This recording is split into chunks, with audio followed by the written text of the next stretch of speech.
Baik, pada sesi ini saya akan mendemonstrasikan dua hal. Yang pertama adalah em, memodifikasi POM XML kita. POM ini adalah Project Object Model, jadi Project Object Model dari Maven Project kita ini gitu ya. Yang kedua adalah kita meng-create em, persistent unit ya. Jadi kita akan meng-create configuration file untuk Java Persistence API yang akan nanti kita gunakan. Nah, yang pertama adalah memodifikasi POM XML. Nah, kenapa kita perlu memodifikasi POM XML? Karena di sini didefinisikan apa saja dependensi yang akan kita gunakan atau additional library gitu ya yang akan kita gunakan, additional modules yang tidak disediakan oleh Java Development Kit by default. Ada beberapa dependensi yang akan kita tambahkan. Yang pertama tentu kita membutuhkan JDBC driver ya. Nah, database yang akan kita gunakan adalah H2 database. H2 database ini mirip dengan SQLite, um, sama-sama embeddable database ya. Jadi dia tidak memerlukan DBMS, dia ya standalone gitu bisa jalan ya. Nah, kelebihan dari si H2 database ini adalah dia disupport oleh lebih banyak implementasi GPA ketimbang SQLite. Jadi kita akan menggunakan H2 database. Kemudian kita juga akan menggunakan implementasi persistence API yang disediakan oleh Eclipse ya. Jadi Eclipse Link kita menggunakan dependensi Eclipse Link. Jadi kita akan menambahkan 3 buah dependensi ya. Yang pertama adalah JDBC driver untuk H2 database. Kemudian kita akan menambahkan persistence API ya, karena persistence API ini adalah API yang terpisah dari JDK, jadi kita harus tambahkan. Kemudian kita akan tambahkan implementasi dari persistence API yaitu Eclipse Link. Jadi kita akan menggunakan Eclipse Link. Oke, saya sudah siapkan POM XML-nya dan saya akan langsung paste aja di sini. Oke, sudah saya paste ya. Jadi di sini ada, saya tunjukkan ya. Jadi di sini kita punya, sudah saya tambahkan dependensi untuk H2 database. Jadi ini adalah dependensi untuk drivernya, ya, JDBC driver untuk H2 database. Kemudian di sini saya juga tambahkan untuk persistence-nya. Jadi ini persistence API-nya. Kemudian saya juga menambahkan dependensi untuk implementasi dari persistence-nya. Jadi ini implementasi dari persistence menggunakan Eclipse Link ya. Ada pilihan yang lain nggak? Ya, ada ya, misalnya Hibernate dan lain sebagainya. Sini saya menggunakan Eclipse Link, contohnya saja. Kemudian ya hanya 3 ini ya dependensi yang ditambahkan, tidak ada dependensi yang lain ya. Ini untuk JUnit ini sudah by default ada. Kemudian saya juga menambahkan sebuah plugin ya, plugin untuk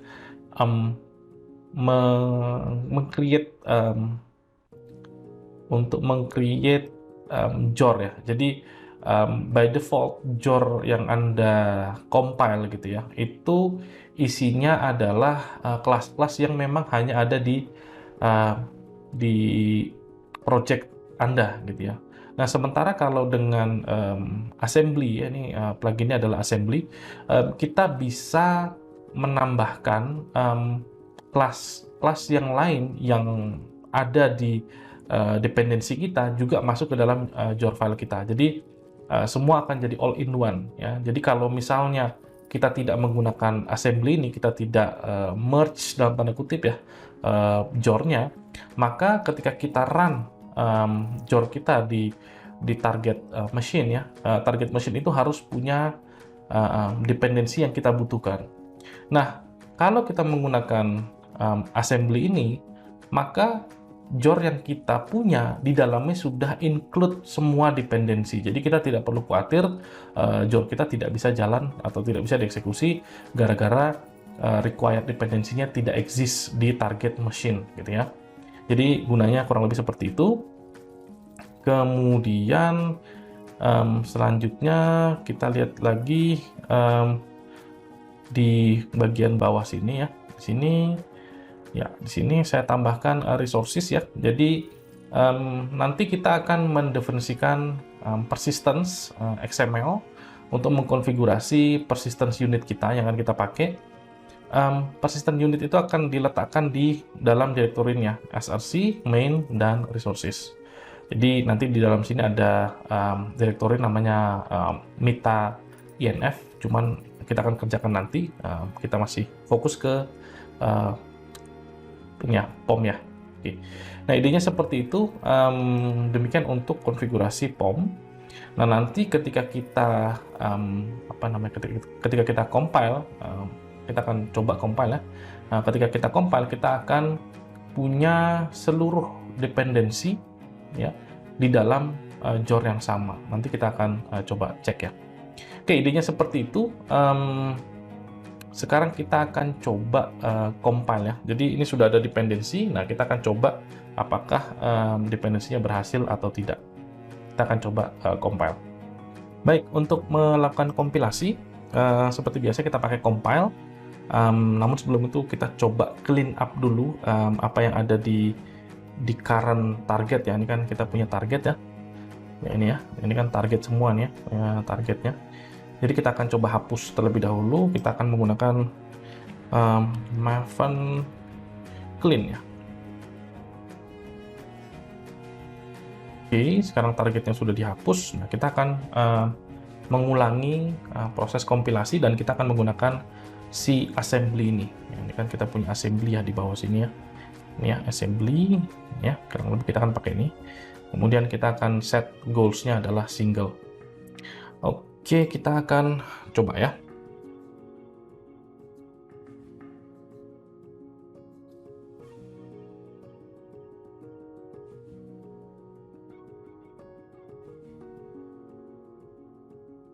Oke, nah sekarang sudah di compile, sudah berhasil.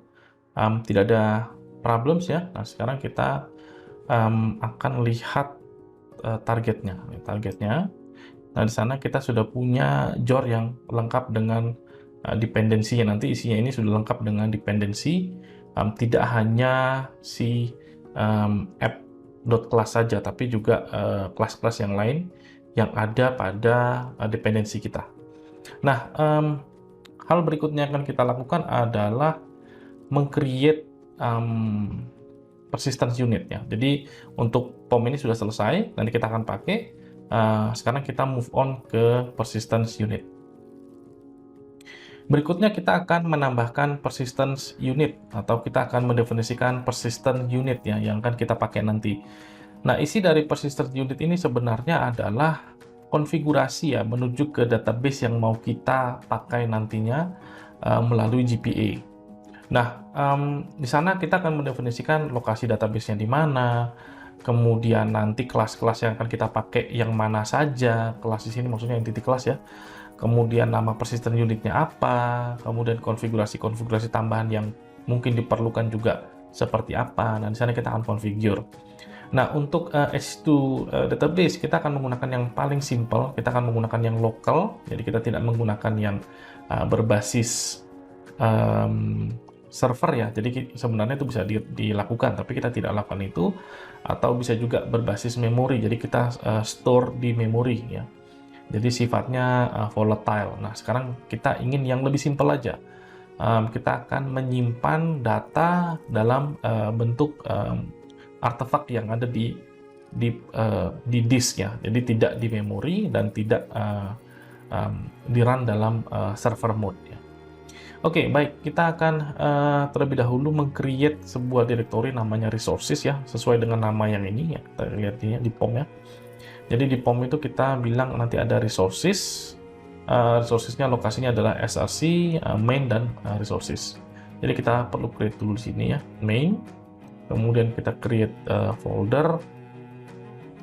Di sana namanya adalah resources. Kemudian kita tambahkan direktori lagi yang namanya mita inf. Kemudian di dalam sini kita akan create sebuah berkas yang namanya persistence.xml. Kemudian saya sudah siapkan persistent XML-nya, template-nya gitu ya. Nah, kita amati bersama, kita akan bahas ya. Yang pertama adalah di sini kita punya yang penting ya. Di sini adalah kita punya persistent unit. Jadi di dalam persistence XML ini kita harus definisikan persistence unit ya. Ini persistence unitnya. Jadi persistent unit, kemudian nanti kalau teman-teman mau punya multiple persistence unit, ya, bisa ditambahkan aja di sini ya. Ditambahin lagi nanti di bawahnya persistence unit yang berikutnya dan seterusnya dan seterusnya. Yang perlu diingat adalah persistent unit ini harus unik namanya ya. Jadi nama dari persistent unit itu ya terserah teman-teman, tapi biasanya diakhiri dengan underscore PU ya. PU ini bukan pekerjaan umum ya. PU ini adalah persistent unit ya. Kemudian di sini saya menggunakan transaction-nya resource lokal. Masih ada opsi yang lain tapi kita pakai yang lokal. Kemudian untuk providernya karena kita menggunakan implementasi dari Eclipse ya, jadi Eclipse Link, jadi providernya sebagai berikut.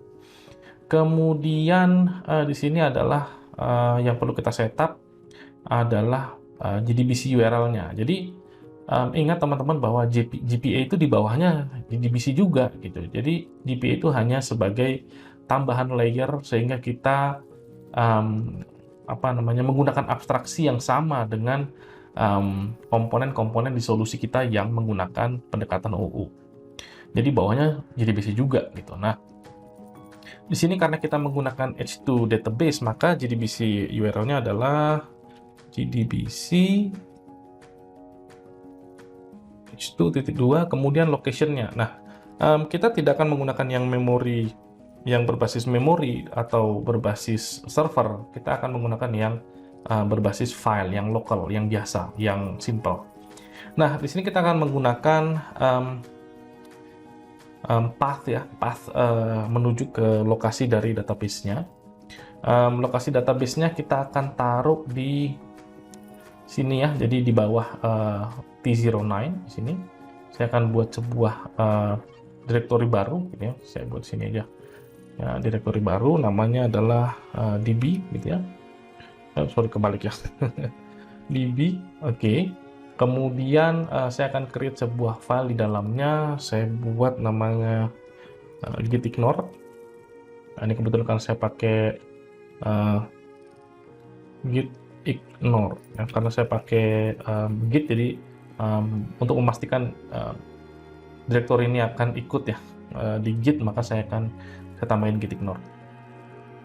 Oke, kira-kira seperti itu. Nah, gitignore-nya saya close aja, nggak perlu.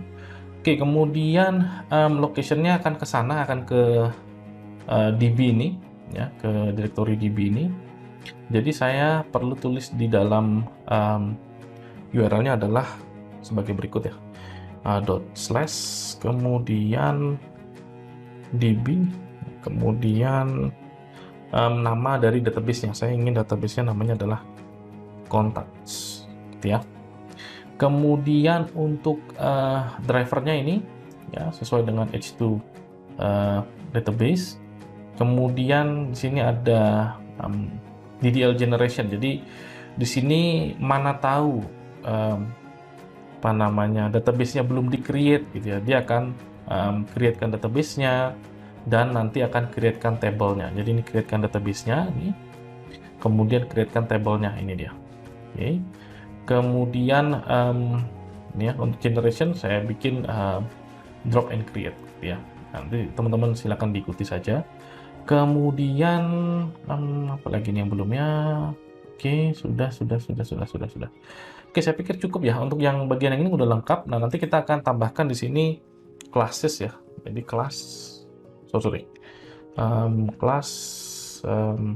kemudian nanti kita akan tambahkan entity class di sini. Cuman sekarang karena kita belum punya entity class, jadi sampai di sini sudah cukup ya. Ini saya hapus terlebih dahulu karena belum ada value-nya. Oke, sampai di sini kita akan coba untuk nge-run lagi ya kita akan coba compile lagi, kita akan lihat isi dari jar file seperti apa. Harusnya persistence unit ini, persistence XML ini berada di dalam atau ikut di dalam si jar file yang akan kita generate ya. Oke, kita akan lakukan ini lagi kompilasi ya. Ini saya clean dulu ya, saya clean, kemudian compile assembly gitu ya. Jadi ini berurut nanti ya. Oke, sudah selesai. Nah, kita akan coba lihat isinya ya. Kita akan pergi ke Explorer, kemudian target kita akan lihat ini bisa diekstrak ya teman-teman. Saya pakai 7-zip, kemudian saya ekstrak di sini. Ya, ini bisa diekstrak ya. Oke, nah kita akan lihat ini isinya ya. Nah, di sini sudah ada mita ya. Jadi mita yang tadi kita buat tadi ya. Nah, ini persistence unitnya harus ada di sini. Nah, ini ya, persistent XML udah masuk ya. Kemudian kalau diperhatikan di sini ada JavaX, persistence dan lain-lain. Nah, ini semua adalah diperoleh dari modules yang kita tambahkan atau dependensi, datang dari dependensi. Padahal di tempat kita nggak ada nih. Maksud saya, kita tidak pernah mendefinisikan kelas-kelas ini. Tapi ini ada di dependensi, dan ketika kita compile dengan menggunakan assembly, nantinya dia akan merging ya. Jadi kelas-kelas yang ada di dependensi akan dimasukkan juga ke dalam jar file kita. Jadi ini adalah contohnya. Oke, saya pikir sampai di sini sudah pas. Nah, kita akan mendemonstrasikan bagaimana menggunakan GPA-nya. Oke, kita lanjut ke sesi yang berikutnya.